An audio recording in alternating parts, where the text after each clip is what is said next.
Un jour nouveau se lève sur la Bretagne. Je quitte la mystérieuse forêt du Helgoat pour me diriger plus au sud-ouest, en direction du petit hameau de Saint-Herbot, toujours en compagnie de mon hôte Christophe Méchin, fidèle découvreur de légendes bretonnes.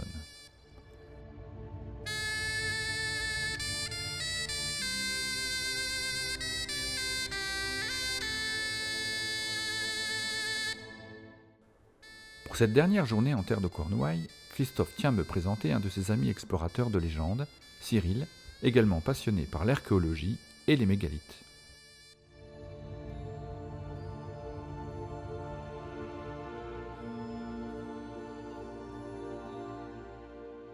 Afin d'alimenter mes recherches, Cyril va me parler d'une bien curieuse légende mettant en scène l'histoire d'un célèbre géant.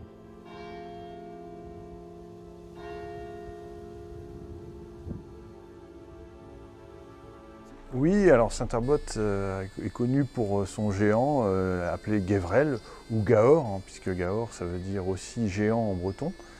On dit que Gévrel était seigneur du château du Rusquet, qui est un peu plus haut.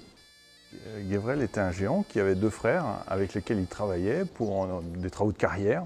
Et ils avaient l'habitude de travailler ensemble, chacun de leur côté.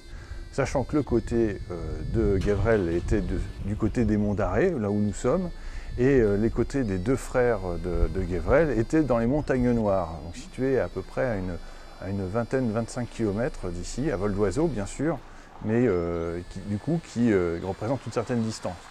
Alors quand l'un qui travaillait sur son château, donc on parlait du Rusquet, avait terminé, il passait son outil ou ses outils à ses frères qui étaient situés sur les montagnes en face.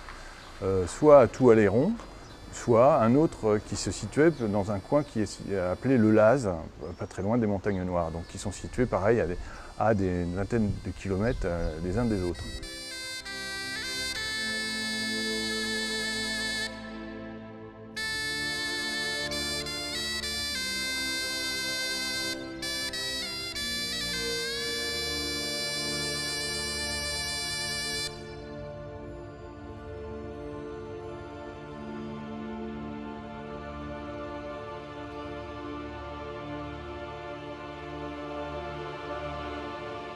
Ce géant a aussi rencontré un nouvel arrivant dans les environs, le fameux Saint-Herbot, avec lequel il a travaillé, notamment pour construire l'église, puisqu'on dit qu'une des dalles de soubassement de l'église a été fournie par notre géant.